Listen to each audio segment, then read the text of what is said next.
Shalom. Notre lecture aujourd'hui est tirée du livre de Zacharie, le chapitre 8, du verset 18 au verset 20. La parole de l'Éternel des armées me fut adressée en ces mots. Ainsi parle l'Éternel des armées, le jeûne du 4e mois, le jeûne du 5e, le jeûne du 7e et le jeûne du 10e se changeront pour toi en jour d'allégresse et de joie, en fête de réjouissance. Mais seulement aime la vérité, aime la paix. Et la vérité, c'est le Seigneur Jésus-Christ. C'est aussi lui qui est le prince de paix.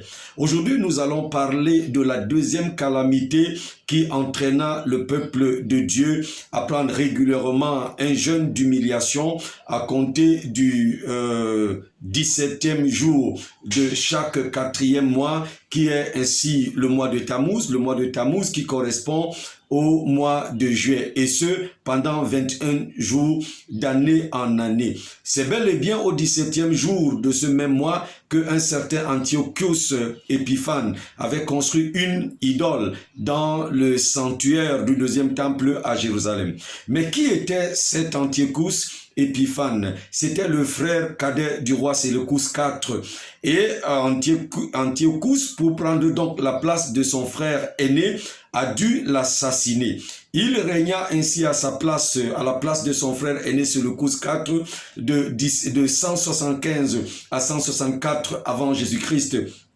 Et donc, 11 années de règne. 11 années de règne au total, durant lesquelles il fut un ennemi très acharné du peuple de Dieu. Au point où il arrachait leurs enfants, qu'il soumettait à une dure servitude. Il arrachait leurs épouses, il arrachait leurs biens, il arrachait leurs terrains et leurs territoires. Il fut l'une des personnes qui a soumis le territoire de Judée aux gentils et aux Grecs. Ça veut dire aux Grecs et aux païens.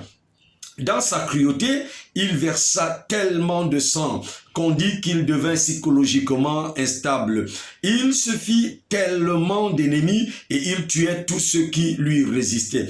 Pour chapeauter donc toute sa méchanceté, il défia Dieu en construisant, en érigeant donc cette abomination, cette idole abominable dans le lieu saint, donc dans le sanctuaire même du second temple à Jérusalem. Et d'année en année, donc le peuple d'Israël pleurait et criait à Dieu.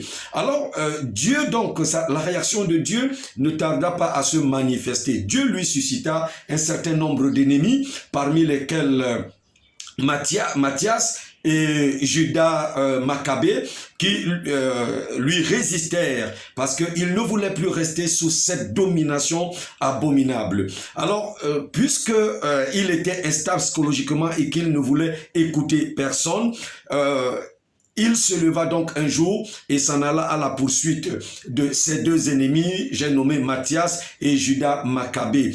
Dans sa colère, donc, il monta sur son cheval et il est dit qu'une main invisible le bascula et il tomba de ce cheval et mourut d'une mort mystérieuse. Alors, ce ne fut rien d'autre que la main de Dieu. C'est l'une des raisons pour lesquelles donc Dieu, pour te rassurer, veut te montrer qu'il peut prendre soin de tes ennemis. Il veut te montrer que tu n'as pas besoin de t'inquiéter, tu n'as plus besoin de pleurer, et il te dit que si tu avais besoin de prendre un jeûne d'humiliation pendant ce moment, réfère-toi à l'histoire et vois ce qu'il avait fait à l'ennemi de son peuple et comment est-ce qu'il le fit mourir.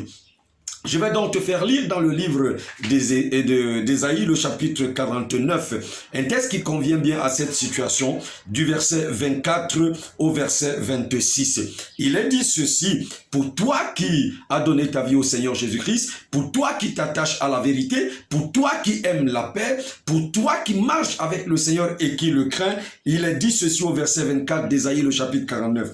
Le butin du puissant lui sera-t-il enlevé? C'est le Seigneur qui pose cette question à celui qui croit que sa situation est devenue tellement grave qu'il n'y aura plus de solution. À celui qui pense que ses ennemis l'ont tellement maté, écrasé qu'il n'y a plus pour lui de possibilité de s'en sortir. Dieu te pose cette question. Est-ce que le butin, tout ce que le puissant t'a pris, est-ce que cela peut lui être enlevé pour être restauré? la capture faite sur le juste, toi qui as donné ta vie à Jésus, est-ce que ce que le méchant t'a arraché, est-ce que ce que le méchant a pris de ta vie peut encore lui échapper pour être restauré? Le Seigneur répond au verset 25. Oui, dit l'Éternel, alléluia. La capture que le puissant a faite sur toi lui sera enlevée. Le butin que le tyran a pris de toi lui échappera. Et le Seigneur te dit, gloire à Dieu, je combattrai tes ennemis et je sauverai tes fils. Ça veut dire, je sauverai le fruit de ton travail. Je sauverai le fruit de tes efforts. Je te le restaurerai. Et parce qu'il dit qu'il combattra tes ennemis, et il dit, je ferai manger à tes oppresseurs leur propre chair. C'est une parole que tu dois déclarer dans ta vie. C'est une parole que tu dois confesser dans ta vie. Tu dois être sûr que le Seigneur le fera. Il dit, ils s'enivreront de leur propre sang comme du mou. Et toute chair saura que je suis l'Éternel qui t'a sauvé, l'Éternel qui t'a racheté. Crois ces paroles, crois que le Seigneur est capable de le faire et tu verras ces choses s'accomplir ainsi sur ta vie. Que le Seigneur te bénisse. Je suis le révérend docteur Alain Ruben Goethe. Je te donnerai un autre message dans quelques jours afin que tu sois encouragé dans ta marche avec le Seigneur.